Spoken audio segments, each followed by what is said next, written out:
Cześć, tu Ola i kanał Polegii Travels. Dzisiaj chciałabym Wam opowiedzieć o nauce arabskiego z aplikacją Duolingo, o tym, czy ten kurs rzeczywiście jest przydatny i czy mi udało się nauczyć arabskiego właśnie z Duolingo.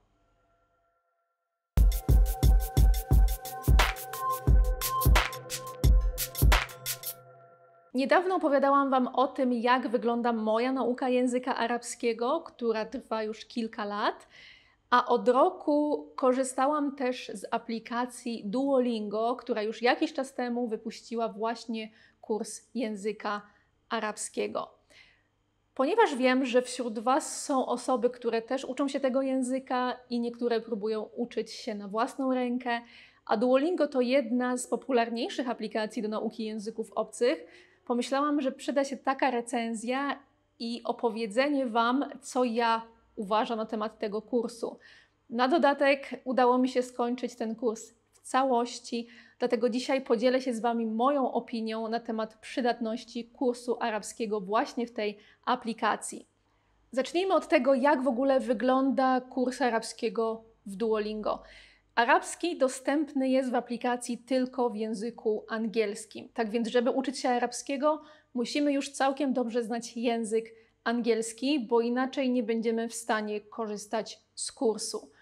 Poza tym arabski, który nauczany jest w aplikacji, to jest Modern Standard Arabic, czyli standardowy język arabski, czyli ten język formalny, którego wszystkie osoby arabskojęzyczne uczą się w szkołach, ale którego nie używają w życiu codziennym. To może troszeczkę zniechęcić, bo wiem, że bardzo dużo osób wolałoby, żeby była nauka jednego konkretnego dialektu, który jest bardziej przydatny, natomiast tutaj mamy standardowy język arabski. Muszę Wam jednak powiedzieć, że na samym początku, gdy powstał ten kurs arabskiego i ja tuż po premierze zaczęłam z niego korzystać, to był zrobiony jeszcze gorzej niż teraz, dlatego że wymowa była bardzo formalna. Do tego stopnia formalna, że nawet czytane były końcówki przypadków w sytuacjach, gdy w życiu codziennym nigdy się ich nie używa, więc ten język był bardzo formalny, bardzo nienaturalny. Później z czasem trochę to poprawiono i usunięto tę bardzo formalną wymowę, zostawiono taką bardziej naturalną, chociaż wciąż w standardowym języku arabskim. Arabski jest niestety kursem dosyć krótkim i ma tylko 5 poziomów. Mamy 5 takich checkpointów, do których musimy dojść. I na dodatek cały pierwszy poziom poświęcony jest tylko i wyłącznie na naukę alfabetu. Dopiero w kolejnych poziomach pojawiają się już jakieś słowa i krótkie zdania i tam mamy te lekcje podzielone na działy tematyczne. Więc mamy na przykład dział dotyczący rodziny, jedzenia, ubrań, podróży itd. Nawet jeżeli porównamy tylko te 5 poziomów, które są w języku arabskim, z 5 pierwszymi poziomami innych języków, jak na przykład język hiszpański czy francuski, to w innych językach nawet te początkujące poziomy są dużo bardziej rozbudowane i tych lekcji jest dużo więcej. Zacznijmy od oceny nauki alfabetu. Uważam, że to bardzo dobrze, że aplikacja w ogóle zaczyna od nauki alfabetu, żeby przez cały kurs nie bazować tylko i wyłącznie na transkrypcji. Uważam, że alfabet jest bardzo ważny w języku arabskim i super, że w ogóle jest na początku wprowadzona ta nauka. Ale jednak w nauce tego alfabetu bardzo wielu rzeczy mi brakowało. Ja robiłam ten kurs już mając całkiem niezłą znajomość języka arabskiego i już dawno temu znałam alfabet, więc oceniam to przez pryzmat tego, co pamiętam, że mi sprawiało trudność w nauce alfabetu i co mi pomogło, żeby tego alfabetu nauczyć się szybciej. I właśnie jako osoba, która już alfabet znała, muszę powiedzieć, że sporo czasu zajęło mi zrozumienie logiki tej angielskiej transkrypcji alfabetu arabskiego. Pomimo tego, że ja znałam wszystkie litery, potrafię je świetnie zapisać i przeczytać, to tak czy inaczej trochę czasu spędziłam nad tym, żeby zrozumieć logikę stojącą za transkrypcją akurat w tej aplikacji. Nauka alfabetu w Duolingo idzie krok po kroku. Na początku mamy pojedyncze litery, później mamy je łączone po 2, 3.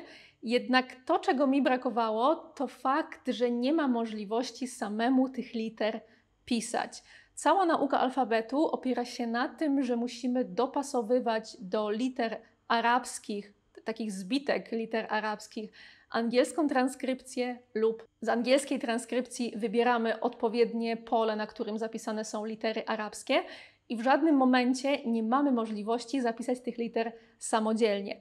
Moim zdaniem najważniejsze w alfabecie arabskim jest to, żeby ten alfabet samodzielnie pisać ręcznie i ćwiczyć. Jeśli tego nie robimy, to bardzo trudno jest tę umiejętność pisania i tę znajomość liter z aplikacji przenieść na papier i samodzielnie coś później napisać. Po prostu trzeba wziąć długopis, kartkę i samemu ćwiczyć alfabet, bo inaczej bardzo trudno jest to wszystko zapamiętać. W aplikacji nie ma takiej możliwości, tutaj tylko wybieramy sobie odpowiednie transkrypcje albo odpowiedni zapis alfabetem arabskim. Zacznijmy od dobrych stron. Jakie są plusy nauki arabskiego z Duolingo?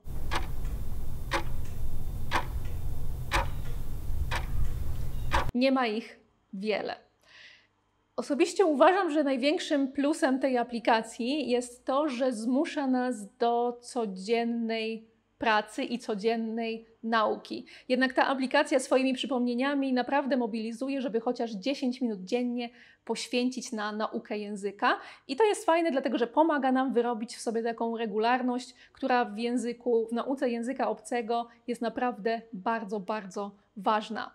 Z perspektywy osoby, która zna już trochę arabski i robiła ten kurs w aplikacji Duolingo, muszę powiedzieć, że niestety nie nauczyłam się wiele nowego. Może kilka słówek pojawiło się nowych, których wcześniej nie znałam, ale poza tym naprawdę nie nauczyłam się nic. Pomyślicie pewnie, że w takim razie osoba zaczynająca od podstaw nauczy się dużo więcej.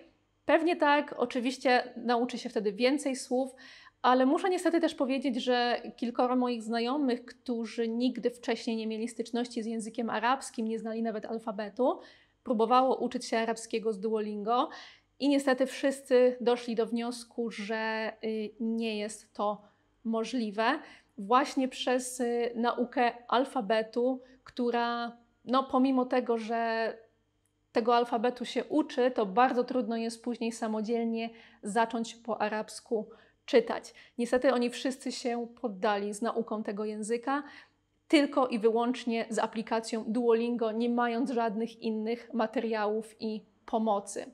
Przejdźmy więc do minusów. Dlaczego ten kurs mi się nie podoba i uważam, że nie jest dobrze przygotowany? Po pierwsze, wymowa. Mówiłam Wam wcześniej, że na początku wymowa była tragiczna, troszeczkę została ulepszona, ale tak czy inaczej, z tego co wiem, to akurat w arabskim, w Duolingo, nagrania nie są robione przez native speakerów, tylko przez TTS, więc są bardzo nienaturalne. Byłoby fajnie, gdyby zostały nagrane przez ludzi, przez native speakerów języka arabskiego, wtedy na pewno brzmiałoby to lepiej, a tak niestety w wymowie zdarzają się błędy. Kolejna rzecz, która mi się nie podobała, to jest mała różnorodność słów. Ja porównuję kurs arabskiego do kursów innych języków, których uczyłam się z Duolingo lub które nadal używam w tej aplikacji i naprawdę w porównaniu do innych w arabskim jest bardzo mała różnorodność słów i bardzo późno są one wprowadzane. Na przykład bardzo późno wprowadza się w ogóle czasowniki w kursie arabskiego. One się pojawiają naprawdę bardzo późno i jest ich na tyle niewiele, że jak zaczynamy nowy dział tematyczny, to okazuje się, że wszystkie zdania bazują tam na jednym i tym samym czasowniku i są bardzo mało różnorodne. A to sprawia, że też szybko nam się po prostu te ćwiczenia nudzą i cały czas w zdaniach powtarzamy praktycznie to samo. Dużym problemem Duolingo w ogóle we wszystkich językach jest to, że zdania są bardzo mało naturalne. Ja korzystam z tej aplikacji już naprawdę od wielu lat i widzę też na przestrzeni tego czasu, że z tą naturalnością jest coraz lepiej, powoli, ale jednak lepiej, ale wciąż niektóre zdania są naprawdę oderwane od rzeczywistości. Jeżeli uczymy się nowego języka do komunikacji z innymi, to musimy nauczyć się jak najbardziej przydatnych zwrotów i zdań. A w aplikacji Duolingo czasami są takie zdania, których nigdy nie użyjemy w prawdziwym życiu. Przykład właśnie z kursu arabskiego. Każdy kot potrzebuje różowej sukienki. No zdecydowanie, na pewno koty potrzebują różowych sukienek i to jest rzecz, która według Duolingo powinna zostać nauczona w kursie arabskiego. Następna ważna kwestia. Ćwiczenia w kursie arabskiego są bardzo mało zróżnicowane. Tak jak Wam mówiłam, w przypadku alfabetu my po prostu wybieramy albo transkrypcję, albo zapis alfabetem arabskim. Nigdy samodzielnie tym alfabetem arabskim nic nie piszemy. Po prostu klikamy w odpowiednie okienka. I w kolejnych działach, kiedy już wprowadzone są słowa i zdania, jedynym ćwiczeniem jest ćwiczenie na tłumaczenie. Albo tłumaczymy z języka arabskiego na angielski, albo tłumaczymy z angielskiego na arabski. Ale jeżeli tłumaczymy na arabski, to oczywiście też nie piszemy samodzielnie nic po arabsku, tylko wybieramy słowa z grupy podanych słów i układamy z nich odpowiednie tłumaczenie.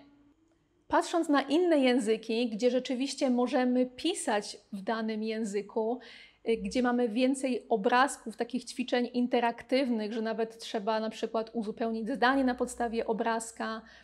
Są na przykład ćwiczenia na mówienie, gdzie musimy się nagrać i powtórzyć jakieś zdanie i to jest sprawdzane, czy rzeczywiście wymawiamy to poprawnie. Czasem nawet są ćwiczenia, gdzie pojawia się plansza z jakimiś podstawowymi ćwiczeniami gramatycznymi. Tego wszystkiego w języku arabskim nie ma. W kursie arabskiego ćwiczeniami są tylko i wyłącznie tłumaczenia zdań albo pojedynczych słów.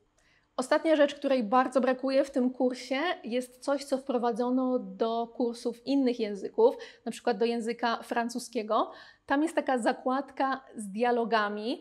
Oczywiście odsłuchując ten dialog mamy też w trakcie niego ćwiczenia do zrobienia, ale te dialogi pokazują nam rzeczywiście, jak w prawdziwym życiu można użyć tego, czego się uczymy. Niestety tych dialogów w kursie arabskiego nie ma. Nie ma też innej ciekawej opcji, która funkcjonuje w innych językach. Zazwyczaj, kiedy zaczynamy nowy dział i chcemy rozpocząć nową lekcję, to przed rozpoczęciem lekcji możemy kliknąć w taką zakładkę Tips, czyli wskazówki, i tam mamy podsumowanie zagadnień gramatycznych razem z przykładami, które będą pojawiały się w kolejnej lekcji. I możemy po prostu sobie je przejrzeć, przeczytać wyjaśnienie. Dzięki temu będziemy w ogóle wiedzieli, czego się uczymy i dlaczego coś w języku wygląda tak, a nie inaczej i jaka jest na to zasada gramatyczna. To bardzo ułatwia zrozumienie, dlaczego niektóre rzeczy wyglądają tak, jak wyglądają i nie uczymy się po prostu tylko na pamięć zdań, tak jak nam je podają w aplikacji, tylko rzeczywiście rozumiemy, skąd te rzeczy się biorą. I znowu, niestety w języku arabskim takich zakładek nie ma. Tam mamy tylko i wyłącznie lekcje, które robimy tak, jak są podane i nie ma żadnych wskazówek, dlaczego niektóre rzeczy wyglądają właśnie w ten sposób. Nie ma żadnego dodatkowego wyjaśnienia. Czy w takim razie polecam kurs arabskiego na Duolingo? Jak sami widzicie, mam więcej zastrzeżeń niż pochwał dla tego kursu.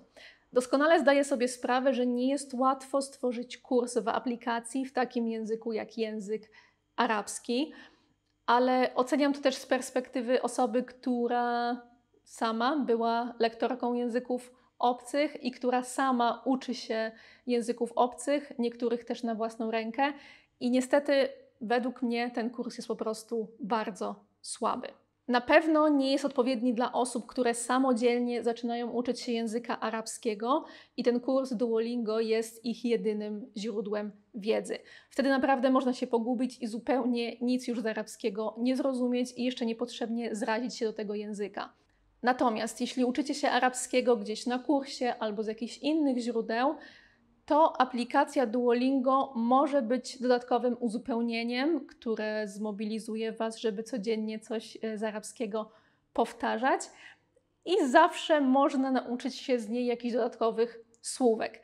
Jako uzupełnienie, coś dodatkowego jak najbardziej. Jako jedyne źródło wiedzy na temat arabskiego nie polecam. Plusem kursów Duolingo jest to, że one są co jakiś czas ulepszane. są poprawiane i są też rozszerzane. Pojawia się więcej lekcji, więcej poziomów, też ćwiczenia stają się bardziej różnorodne. Mam nadzieję, że za jakiś czas też tak się stanie z językiem arabskim. Trochę lekcji zostanie dodanych, trochę bardziej różnorodnych ćwiczeń i ten kurs będzie dużo przyjemniejszy. Zobaczymy za jakiś czas, czy rzeczywiście wprowadzą jakieś zmiany. Mam nadzieję, że recenzja tego kursu będzie dla Was przydatna. Jeśli korzystacie z arabskiego w Duolingo, to dajcie znać, jakie są Wasze wrażenia i co myślicie właśnie o tym kursie. Dziękuję Wam za uwagę i do zobaczenia w kolejnym odcinku.